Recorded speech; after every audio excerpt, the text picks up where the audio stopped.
Hello and welcome to this brand new and a very exciting episode of Newsmakers. This show is special because today we are celebrating International Women's Day. Newsmakers is the show where we get on board such trailblazer personalities who have worked diligently in their field, and they come here and share their success stories because at Newsmakers we really aspire to inspire you. My dear lovely audience, I'm your host Simran, and since we are celebrating Women's Day, I am so honored and elated to bring to you two dynamic leaders of their industry on our platform today at Newsmakers. We have our first panelist, Mrs. Sonica Aron. She's the founder and managing partner of Marching Sheep. We have Rashmi Yadav K, who's the executive director, Genius Consultant Limited. A very, very warm welcome to both of you on this platform of Newsmakers. Thank you so much, Simran. Thank you, Simran. It's a pleasure to have such dynamic ladies here with us today. I would like to begin with you, Sonica ji. My first question goes, you've been a leader. You've been into this industry. I would like to start with your leadership journey. How has it been? How have you been as a person, as a woman in this world which is so male dominated? How have you overcome these challenges? Have you reached to this level where you are just leading your, organization? That's a very interesting question. I have always believed that leadership is not a gendered construct. It's a neutral construct. So if I look back, I think I have always been myself. I have never, tried to behave like a man or espouse any of, as we would call, the masculine leadership traits. And I have found that just being myself has helped me a lot. Also, as I have gone through, see, all of us start our careers as freshers, and then we learn from our seniors, we learn from our managers, we learn from different people around us. And I was lucky that I learned from some great leaders on how to lead and groom people who work with them. And also, I learned from some leaders what not to do, right? So, when I started Marching Sheep, one thing was very clear that, anybody who works with me has to be happy doing what they're doing. Otherwise, there's no point. And I think when we keep that at the center of our journey, we are able to pull together the kind of practices which not only drive results, but also drive a culture where people are valued and they can be their authentic selves, just like I have always been myself throughout. Right. So, for example, if in my early years I was an introvert, I am an introvert still. But, for example, in the industry, being an introvert at times is almost seen as a weakness, right? This person does not speak in the team or does not contribute in the team. So this person must not be very capable or competent. Or if you have to make your presence felt, you need to go all out and network. So these are some attributes which, organizations or corporates or leadership sometimes expects of people, who they want to groom into leadership roles. But I was not that kind of a person. I was a different person. And yet I was able to showcase my contribution. I was able to showcase the difference I was making in an organization. And that was because I had my managers and leaders sponsoring me and backing me. And that is what I have learned as a leader myself, that each one of my team members is going to be different. I cannot push them to be a different version of themselves. So if somebody is an introvert, I have to create an environment and opportunities where that person can shine. If someone does not want to be a facilitator, but wants to be, let's say, more of a content person or more into creating adaptive learning techniques, then that those are the opportunities that this person will thrive on. And that is where I think magic happens. So for me, really, if I look at leadership, I would say that along a continuum of masculine traits and feminine traits, it's not just that only women can demonstrate feminine traits. The feminine traits of collaboration, empathy, emotional intelligence, vulnerability, taking people along. I have seen a lot of male leaders also demonstrate these. Correct. And the masculine traits, which are all about assertiveness, doing, control, and individualism. I have seen a lot of female leaders also demonstrating these because they've come under pressure to behave like a man, right? So I think it's a continuum, and we need to learn to embrace who we are. So when you just now said that even a woman is supposed to be commanding, so somewhere we see like No, I'm not saying supposed to be commanding. I'm saying the expectation, because there is a stereotypical expectation of a leader, yes, yes, right? And yes, sometimes women succumb to it. yes. Hmm. Because this being a leader, you really have to be commanding, or maybe people have to adhere to you, or maybe they have to look up to you because you're leading a huge organization or a huge team. So I totally agree to what you say. I would like to now speak with Rashmi. Yeah. You've been into the industry from past 15 years and more than that, and you're carrying the legacy of your father. You Yes. are an executive director of Genius Consultant. Now reaching to this level, how has it been for you? Like, you always looked up to your father? What, like, you always dreamt of being here? Please tell us about your journey till now. Yes, I'll tell you. Thank you so much, Simran. First of all, inviting and making me a part of this, and showcasing my organization. So I would say that I started my career way back, in 2007. 17 years back. And it is my father's belief, and in Genius we believe that anything, if you give it in a platter, it's Mhm. not valued. It's never valued. So you have to work through the ladder, and you have to from the grassroots level you need to start. So I joined, I had seen this company grow and take its shape, or even born in front of us, while we were kids, while I was maybe even that time I didn't had the knowledge, 5 years old. That time I saw this company taking emerging, and being born, this idea of Genius Consultants being born, so in the house itself. So for us, Genius was like a part of our family, a third Amazing. Yes. third sibling, a third sibling. I have my younger sister also, so this was like a Yeah. third sibling. Seeing your father giving the same amount of time that was supposed to be given to you is also being given there, nourishing, and everything happened in front of me. So I started from the executive level in HR, and I grew up there. So for me, it has never been I have never looked down upon any role or any work in the organization. If you talk to me, that any work, that time I had to learn everything, because everything is not given. You don't come, you are not made for a role. You have to learn. So Correct.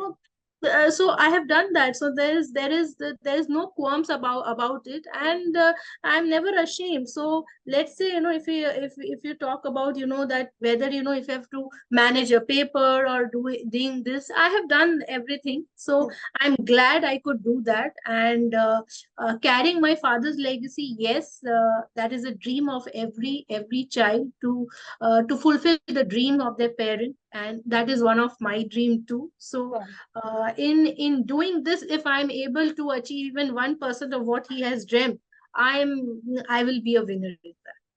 Wonderful. This is such a great thing to hear, that you've seen through, you've started, it's in the blood. Literally coming Yes, to this level, you started from scratch, from the tender years when probably you were 5 years. And I'm so happy that as a daughter, you're living your father's dream and you're reaching to this level. And there is so absolutely. much to achieve. And then I really wish that you go more bigger levels, higher levels, and you achieve everything in your life. There is a Thank lot that you and as because we are here on Women's Day, this is we all are Yes. just going to be talking about how women is doing so well in the industry, and there are times women are not even aware that they are so empowered. You need to just keep instilling in each other, look, you are, you have to believe in yourself. Now we know Sonika ji is a dynamic personality. Like, I've been just perpetual about it. You are such a great leader. You're leading a team of n number of people in your organization. Now, when I come here to this a very important question. Now, when a woman is on a maternity leave, what are the HR policies? These days, it's very, very important because women has to move out of the home. This comfort level they have to work. And when a child is born, it is very difficult for a mother to, balance both the profession. Inside her, she has that guilt. Oh, I have left my child.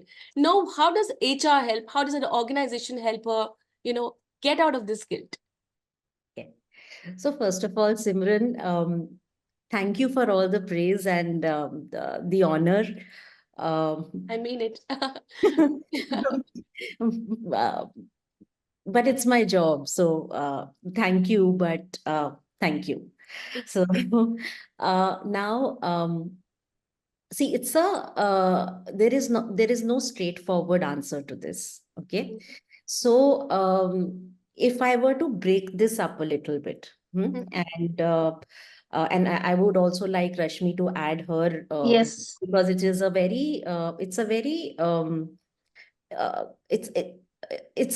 It's an very sensitive. yes, This it's an question is issue very sensitive.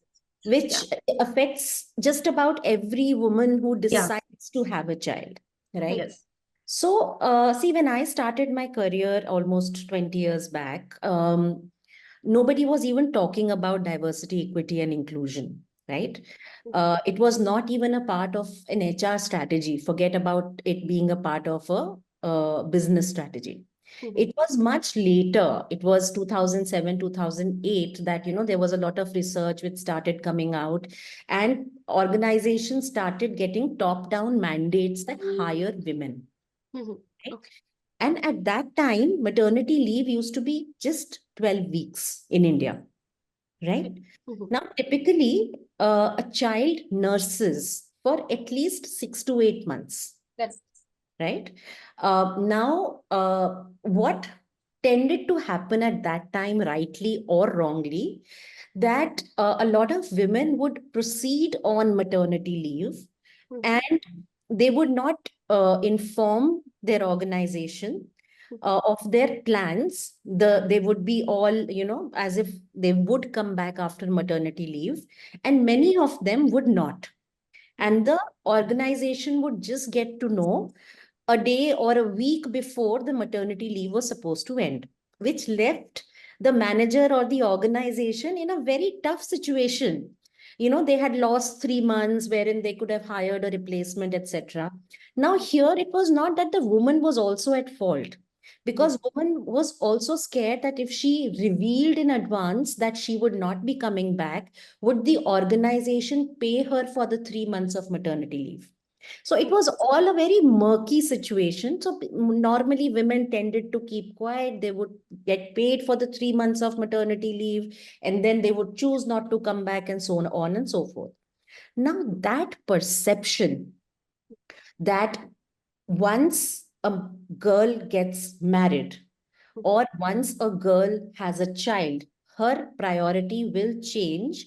And therefore, she might or might not come back to work. She might or might not be as committed to work. She might or might not want to travel or take on challenging assignments, seems to have stuck, right? It's not easy for people to forget bad experiences, right? What has happened in the past. true. So now for us to break that becomes difficult. So when we say that now women are so empowered and women are breaking, I would really, while yes, we have moved the needle a little bit, I would really ask everyone to just sit back and ask yourselves that if we've really made so much of difference, where are all those women that we were hiring from 2007, 2008 onwards? Then they should all have been in leadership positions. We should have had more women CMOs. We should have had more women CTOs. We should have had more women CIOs, more women CEOs, or more women sales heads. But we don't see them.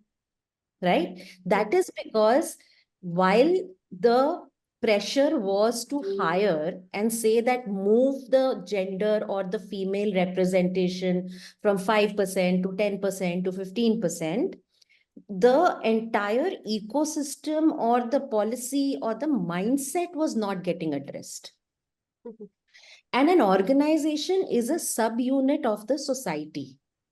Now, if the societal level, and India is a very diverse country, right? When we speak, some of us might have the privilege of growing up in a family where there has been no pressure from parents to take up a particular career because it will be easier for you to get married.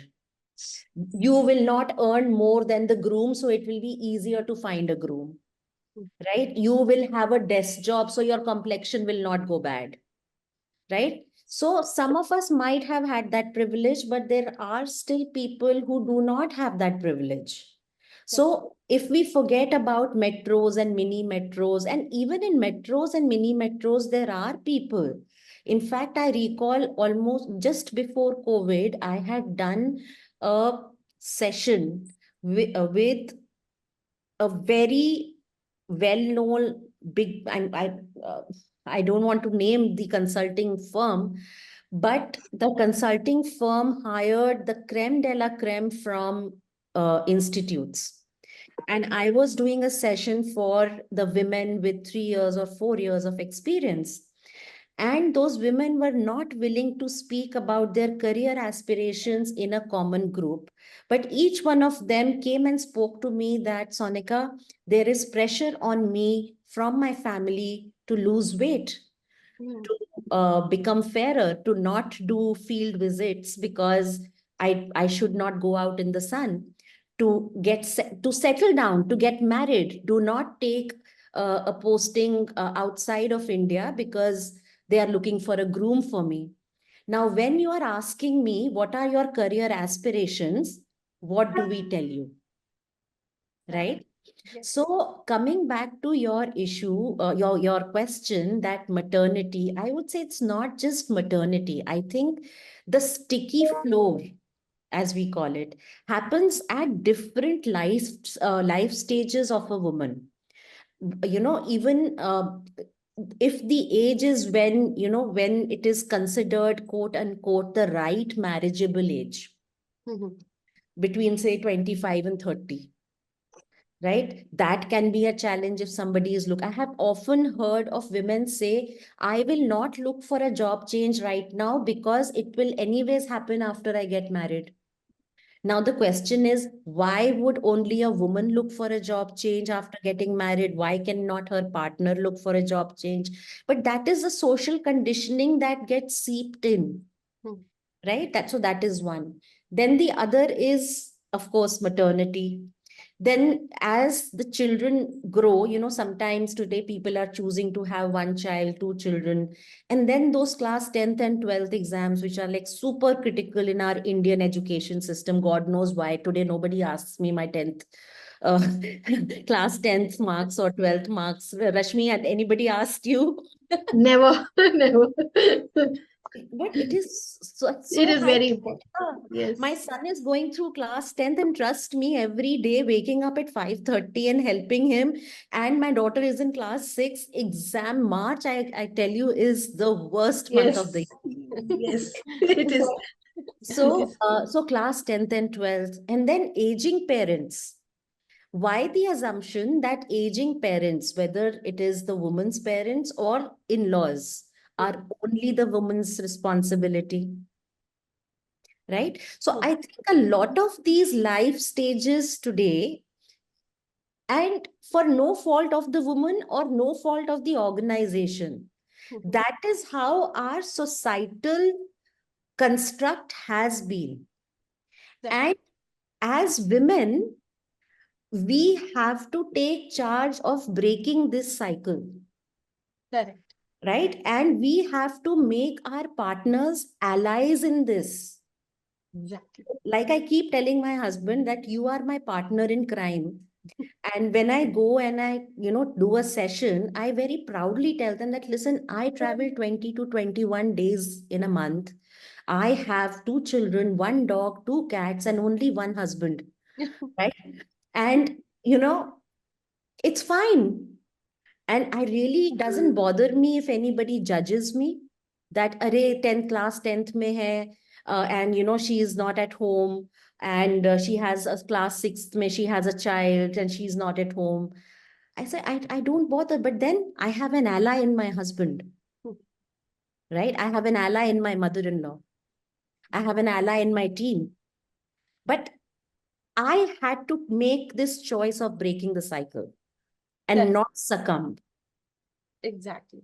right? And the same thing, I think, in organizations, sorry for the long answer, that in organizations as well, there is an option that you continue to do what is happening, or you start to question status quo.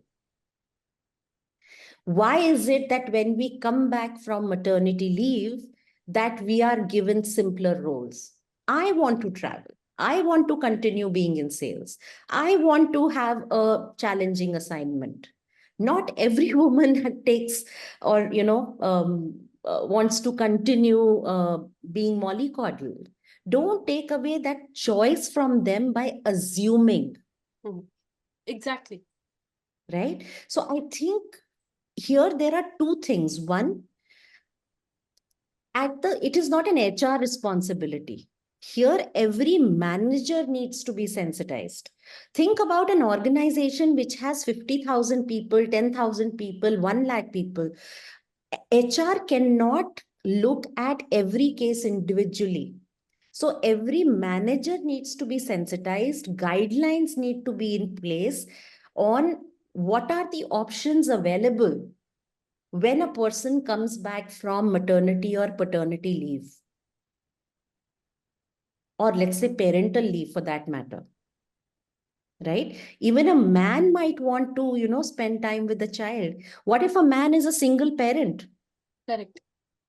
है ना?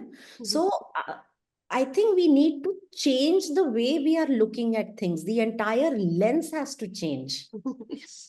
So I think this is the need of the hour where we all need to change the perception. Every time we think that, if of course, if she's coming back from a maternity leave, and here my women friends who are watching us, who are going to watch this show maybe later or now, I would just want to tell you all that this is very important, that you have to have this self realization that you can do anything. Even if you've given a birth to a small child, you can revamp, you can be back in some time, and then you can start your career. You do not have to compromise on your profession. I would like to understand from Rashmi, what is your take on this, because I know that you also had something to give on this topic. Yes, definitely, Simran. See, I also started my career, 17 years back, and I'm married. I'm having two kids. Same, one of the kids is in class 8, and the one kid is in class 1. So there is definitely an age gap. So during that time, I would say, when I had married and I had kids, there was this concept of women empowerment, inclusivity, diversity, let's say, or caregivers, caretakers, care homes, these concepts are not there. So you also wanted to work, as a career. If you have had a good education, you have the qualification, you would like to work, you would like to take the next step. So we all have done, I have also done that. But in that, like like Sonica said, you need to have a support system in your house as well as in your office, because without that support system, for a woman, it is not possible, to have it all. I would say, you cannot have it all. There are adjustments and compromises. I would say there are no sacrifices, but there are adjustment and compromises. And many a times these compromises and adjustments are asked from the women. And in fact, women only adjust and compromise more, even if it is not asked from them. They are coming forward and they will compromise and adjust more. Yes. So I would say, and who can be all these, your support system, like rightly pointed out by Sonika, that it will be your parents, your parent-in-laws, your husband, definitely he is your partner in crime, your kids also, because for those times when you are not there, the kid needs to understand that yes, they will not find their mother, the Yes. mother will not be there. So Yes. they have to go to the caretaker who is there, or your helpers, caregivers, and of course finally your colleagues with whom you are working and interacting every day. They also need to understand that she is a mother. That colleague is also a mother, because unfortunately in Indian context, woman plays many roles, whether mother, daughter, wife, wife, then the The daughter-in-law. So there, multitasker. yeah, Yes. multi-facet role, I would say, and Exactly. and all these role are very demanding. They are so demanding that sometimes you forget that what is your demand also. You forget your Exactly. demand sometimes. Exactly. We So tend to absolutely forget us. so Literally. yes, so that is a reason why Simran, this is very important. And secondly, it is very important that your partner has to be your close, but he has to work in tandem with you. He cannot be someone, or who will not, who cannot understand or cannot support, because after all, the family and the kids, it is both are raising, both are raising together. So your partner must know about your priority, your schedule, when you will not be present or when you will be present. So that is how I have done. I would say these are the many facets how I have tried to manage, and till such time I have been successful. पता नहीं आगे आगे क्या होगा, like she said. So this is how. And coming to your organization, where we are also an HR organization, and many women, we provide them maternity leave. They come back from the maternity leave, so that time we give them the chance again to start over again from where they left, or maybe you give them the chance, let them get settled down, understand, because it is very difficult for a mother, or a lactating mother, to come again, and again start over as she was performing, in aggressively. That is simply not possible. So there are customized schedules that we make for such kind of mothers who require that. So this is how we are following, and we have a very good, we have a very family kind of an environment in our organization. That is what we have made, so that we treat this as an extended family, so where everybody understands each other. There are divisions and departments. There is a team where people work.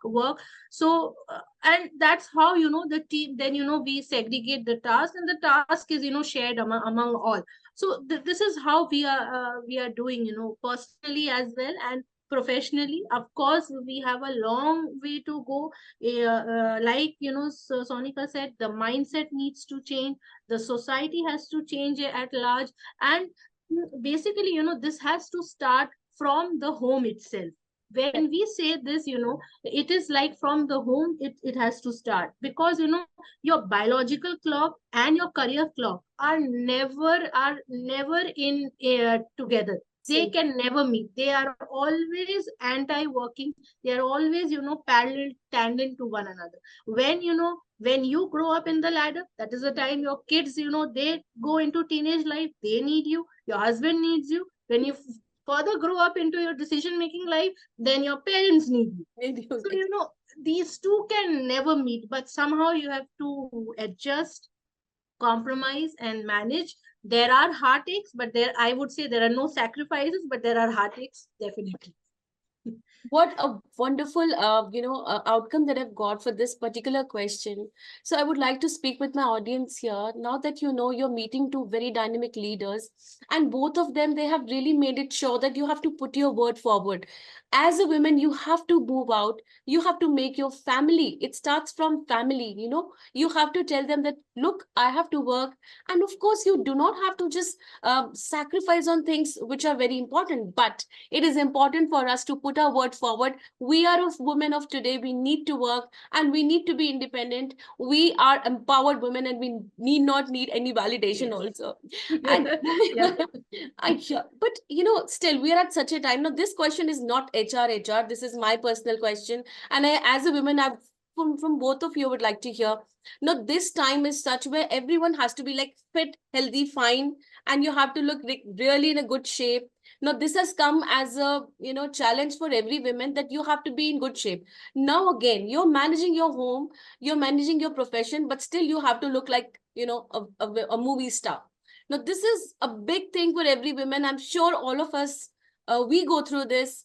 And Sonica ji, do you go through this? And if yes, how do you manage this kind of a trauma? Because you can't be looking, perfect size, zero size all the time. I have never been size zero. I have always been short and plump.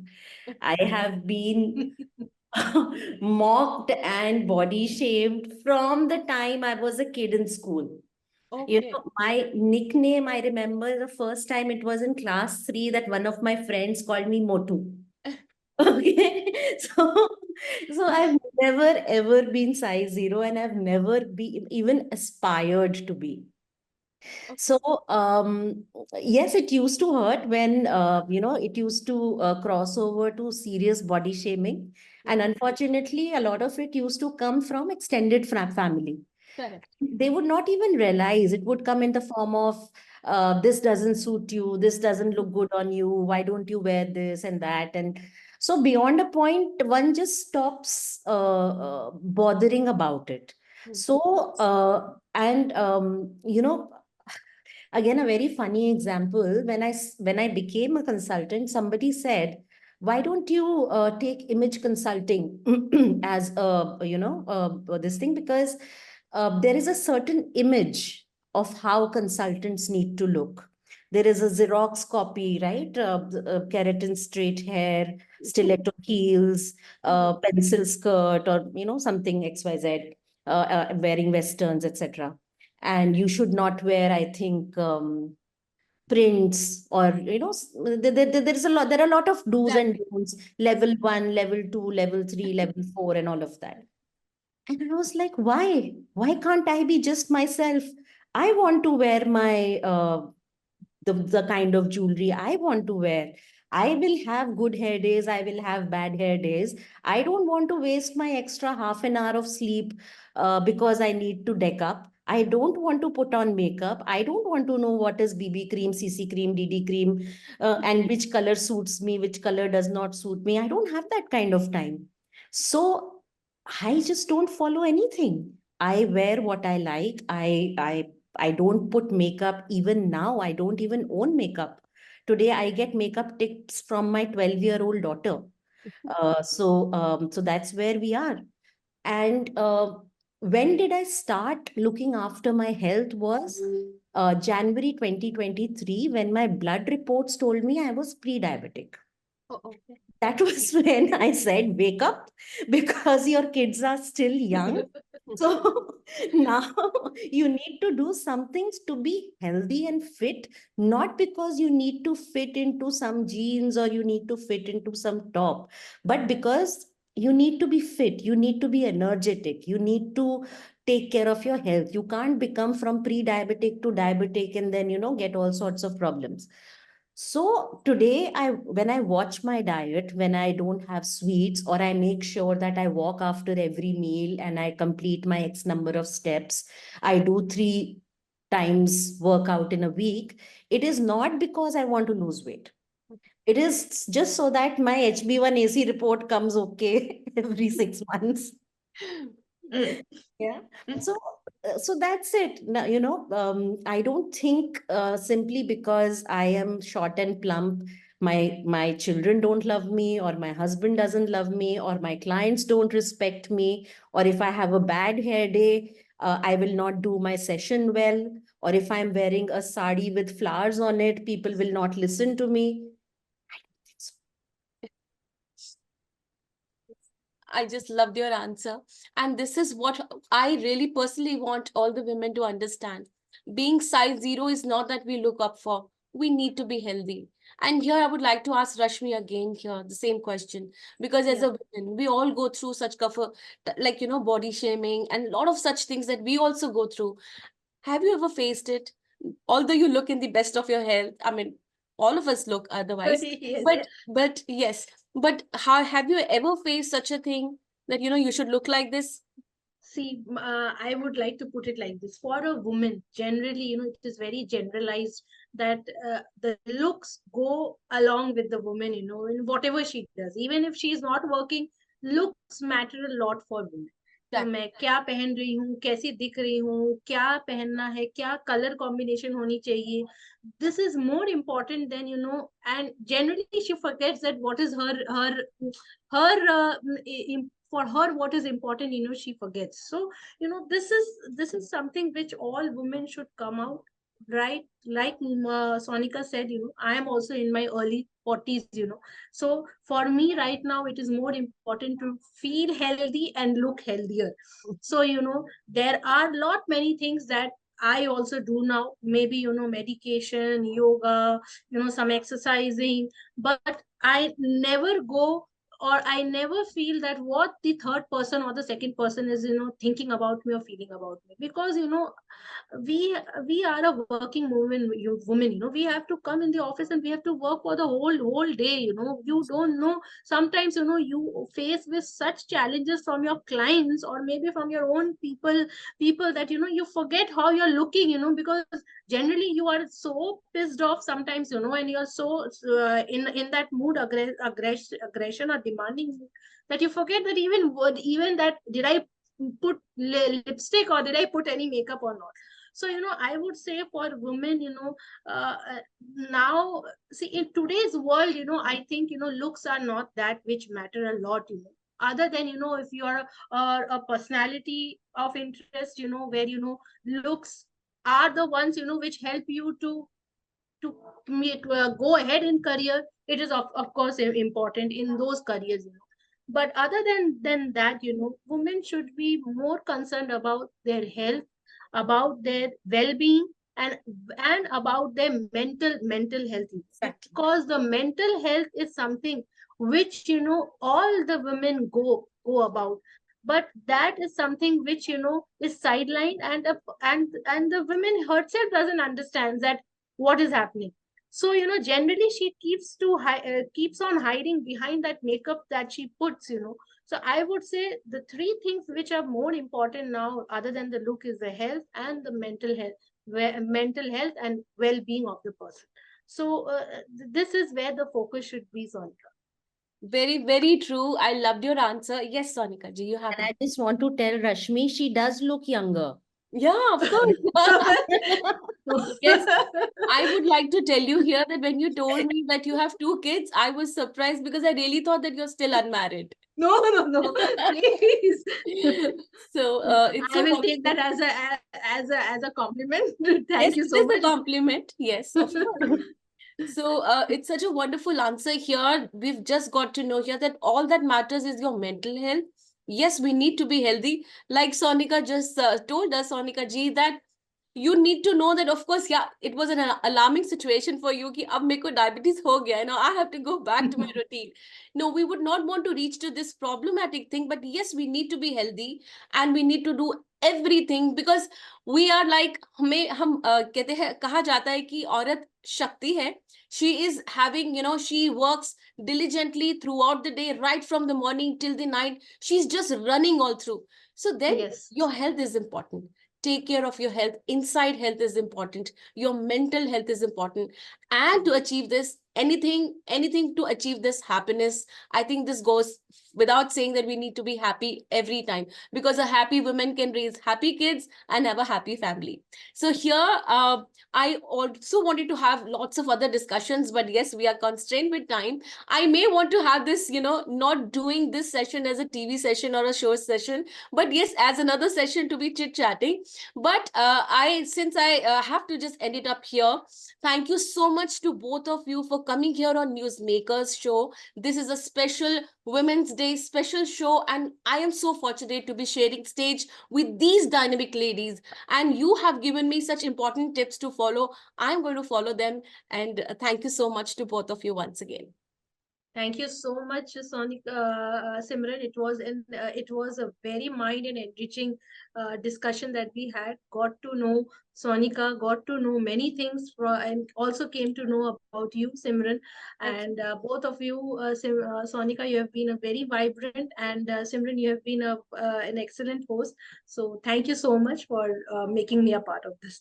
Thank you so much to both of my guests here. And here, to all my viewers watching me right now, I would like to say that here I'm signing off, but I promise that I will be back soon with yet another dynamic women who are going to showcase their story on the platforms of newsmakers.